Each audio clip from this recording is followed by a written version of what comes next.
I'm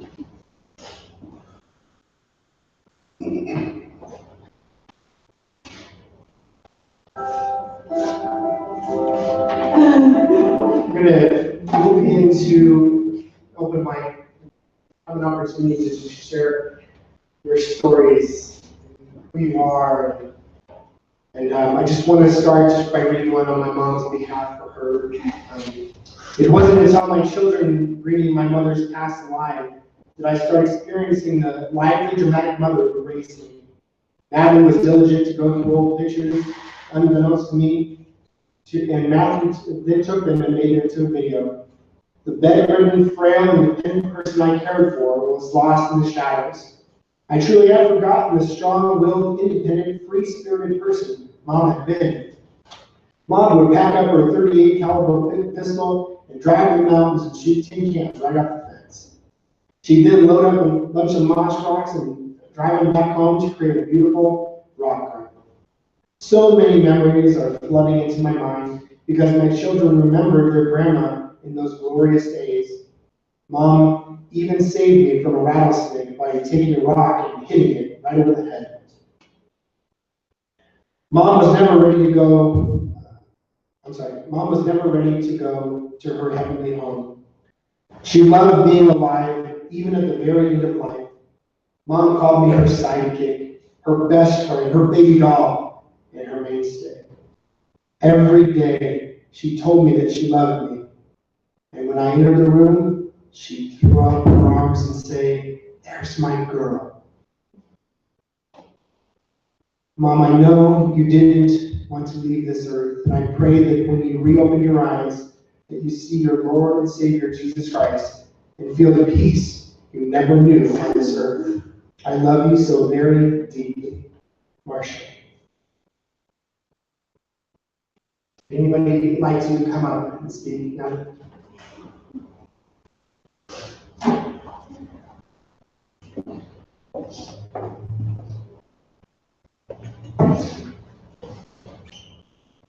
I need my teddy bear.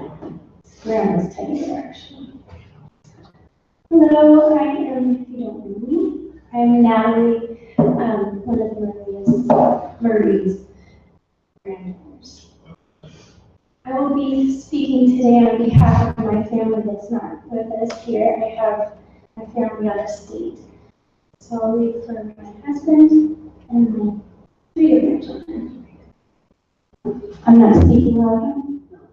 Okay.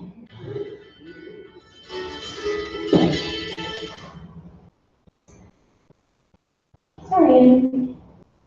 Okay, here, this is from my husband's slave. It says, as I've been thinking over the past few days about Grandma Marie and different stories I might tell, I was surprised to realize I've known her a long time, and nearly as long, not as nearly as long as most of her family, but as long as Natalie and I have been married. That's long enough to see a lot of situations and relationships in situations. Some stories are fun stories, other stories are happy stories, and some of them are much more difficult and very confusing. But as I thought about many stories that stories that I was a part of with Grandma, one little thing stuck out. Every time I can remember saying goodbye to Grandma, whether after a holiday meal, family visit, or just fixing something at her house, I remember her squeezing my hand. I don't know if it was her squeezing my hand or me squeezing her hand first, but it always ended up we were squeezing each other's hand for a second, and there seemed to be a lot of communication in that. I'm sure I'm not smart enough to know what all was being said in those squeezes, but somehow it was enough. It was enough because at the very least, or maybe at the very most, it was saying, I love you. I'm very glad for those squeezes, and I miss them. And this one is from her eldest granddaughter, Ryan J. She said, Grandma Marie has been an inspiration to me for all of my creative endeavors my entire life. She was one that influenced my writing and confidence toward pursuing my goals. One of my favorite things that Grandma told me, though, in regards to her many talents, is in regards to ringtones, is that she couldn't draw. The only thing I can draw are the curtains and water for that. And this is from my son, Alex. He is my middle boy. When I was a little me, and my brothers would get to go to Grandma's, we would be happy to see her. She was so peaceful and just a calm and amazing woman.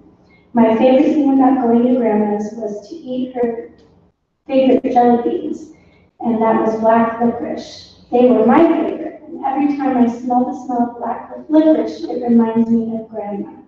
That's why I love them so much, because black licorice reminds me of her sweet self. And lastly, my son Cole, my oldest. My funniest memory at Grandma Reed's was when I stole keys from my kindergarten teacher, and he found out, and Grandma was yelling at me. Grandma got mad, and you two got in an argument. Ha ha ha ha ha. I remember it like it was yesterday. She was going to give me a small cross, but then I got grounded, so I didn't.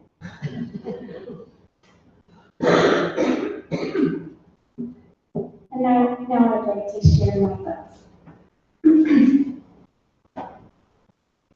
I've heard my grandmother described throughout my life as eccentric.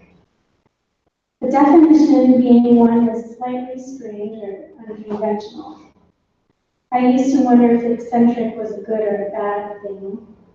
I'm not sure, but I'm coming to realize that I too am a bit eccentric. Those who deal with eccentricity tend to be intense and passionate in the way they see the world. Although that made my grandmother very difficult at times, it was also a quality that left such an impression that no one else did in my life. And that is, be yourself. And if they don't like it, too bad. She was solely responsible for my 5 years of French that I took in school and I had not used. She and I practiced together from the time I could speak, or so she said. And I was her mon petit chou, her little cabbage. If Grandma did not like your name, she would rename you and your children with a name that she enjoyed more. Let's see, we had Raja or Julie, my daughter, Colby B, and Alexander. I think we had one name that was unchanged, and that was Nolan Kelly, because she was proud of being Irish. She also changed her name several times throughout our childhood. We were usually notified with a letter in the mail. The last name we came up with Grandma were, in the last couple of months, were her stuffed animals that riddled her bedroom. And this was Natalie, because I gave it to her wearing a tie-dye matching shirt at the time. We also came up with our own name, our team name, for me, my grandma, and my mom as we battled through the dark days of hospice. We were Team Ya, Grandma explained. I was Nurse Bossy Boss, Mom was Doc Honcho, and Grandma was Patient Sweet Melody because she never forgot to say please or thank you at every request. Smells I will remember associated with Grandma would be her glass of Dr. Pepper, Mr. Pibb, and later years. Her kitchen smelling like bacon. My kids recall Oscar Mayer hot dogs. And her face cream that she religiously put on, swiping her chin upward for every year of her life. She claimed that it was what gave her such a youthful complexion. I will remember her feeding me cheddar cheese that was warm and soft and sitting out all day, dry banana chips, stale jelly beans, and freezer burned ice cream, which I oddly enjoyed. What I did not enjoy was her long rants that usually rhymed, and the quiz that followed that I never passed. I also hated the time she wrapped my birthday present in an entire ball of twine which gave her time to recite poetry to me while I furiously tried to find a center to make it stop. A little over a week ago, my mom and I and my grandma were trying to figure out how to make the pain stop.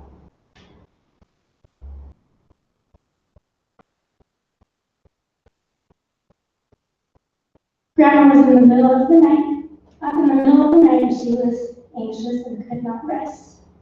Mom was encouraging her to sleep, and she responded out of a medicated, sleep-deprived delirium by saying, "I can try to let go, but I'm too hardcore."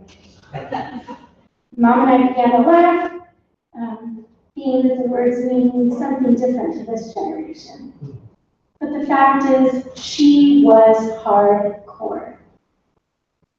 And she was incredibly strong, brave, and she never shed one tear in our presence as she faced such an unsettling end. I can only be, but I'm afraid to be so courageous. So here's to you, my drama grandmama.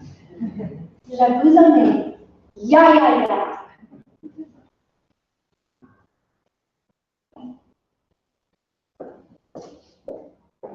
Would anybody else like to come up and share anything?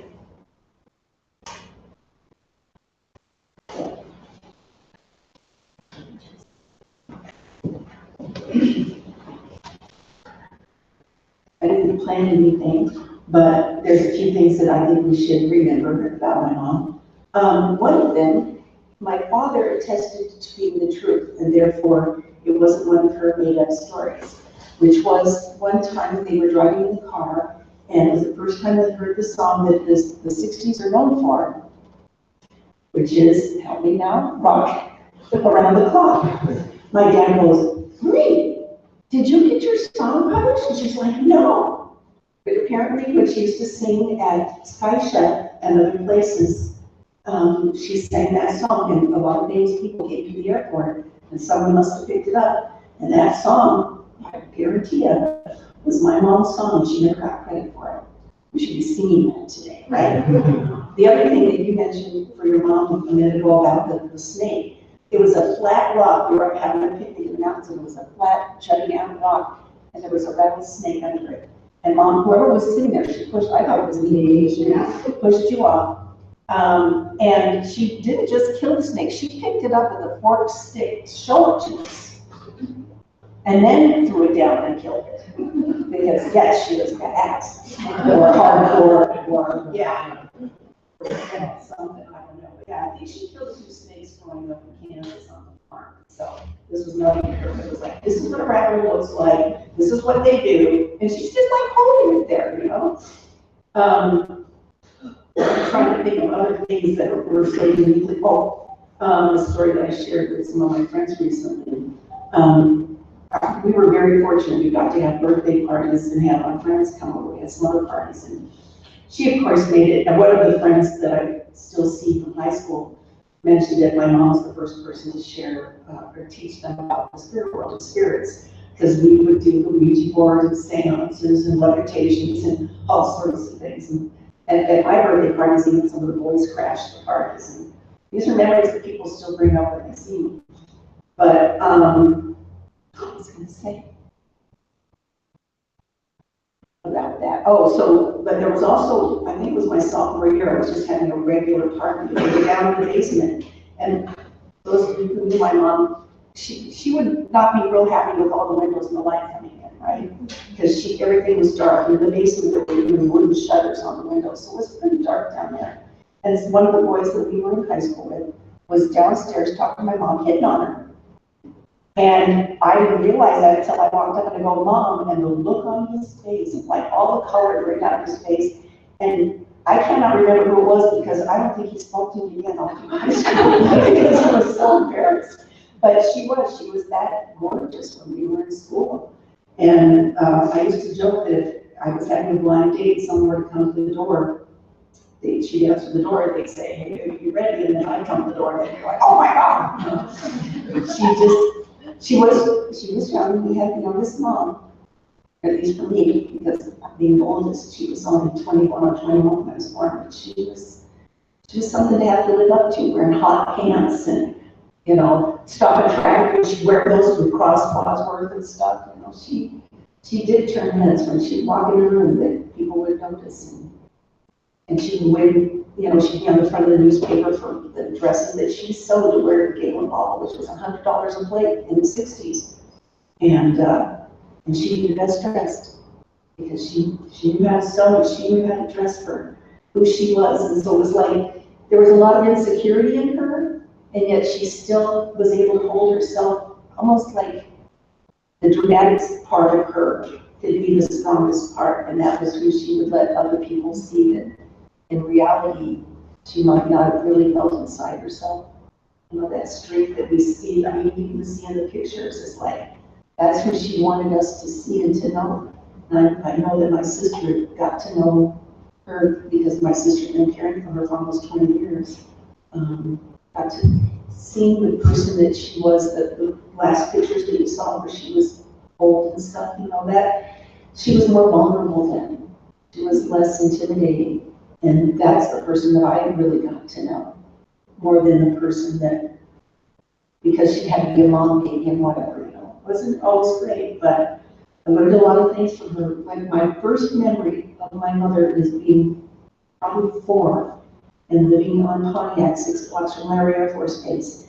And she was teaching me, she already taught me how to spell, but she was teaching me to take a word I knew, corn, and what sounds and what the letters were that would make that word be corner. And I'm sitting in the sandbox, I remember that, and she's teaching me to spell corner.